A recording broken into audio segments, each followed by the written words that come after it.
Untuk mak-mak yang nak makeup tapi suka cium anak, gunalah setting spray tu. Let's get ready with me. Intan bila nak buat makeup tutorial. Tengok video ni sampai habis kalau korang nak tahu apa produk yang I pakai dan juga I punya style makeup, okay? So hari ni I nak guna primer daripada C Makeup. Nampak tak? Ni diorang punya packaging baru guys. This is so me. Sangat cantik. Sebelum guna korang goncang dulu, okay? Ini untuk bagi korang punya makeup tahan lama, kulit glowing dan juga makeup korang akan melekat dengan cantik.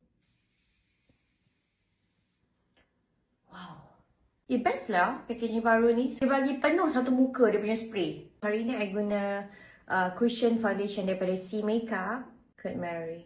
Alright, jom. Nampak? Dia punya texture. Nampak tak? Sangat lightweight tapi dia still cover everything. Nampak tak I punya dark circle tadi semua hilang. Dia sangat natural. Dia tak terlalu tebal. Guys, look who's here. Lunara, dia suka kacau mami tengah makeup. Hi. Tadi I pakai setting spray primer tu, I nak buktikan dekat korang yang makeup I tak melekat kat mana-mana. Dia transfer proof. Nampak? Tak melekat ya, I punya foundation.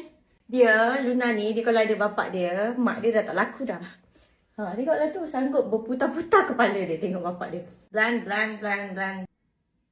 Loose powder ni pun daripada C Makeup. Yang ni Kurt Ginger Snap. Korang ambil brush, ambil yang bahagian besar macam ni, lepas tu korang just ratakan balik macam tu. Dah siap makeup ni, jangan lupa untuk lock lagi sekali.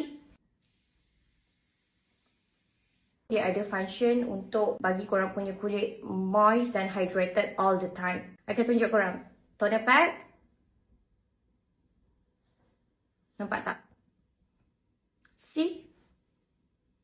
Dia memang akan lock makeup you guys. Dia takkan, nampak? Dia takkan melekat dekat mana-mana. Hari ni I guna kod Luna. Hari-hari I guna kod ni sebab nama dia Luna.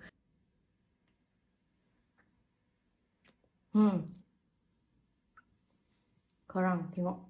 Sangat buttery. Sambil-sambil dia cantik kan, sambil-sambil dia menjaga kita punya bibir. So dia tak adalah crack, dia tak kering. Okay guys, bye. Itu saja. Thank you for watching.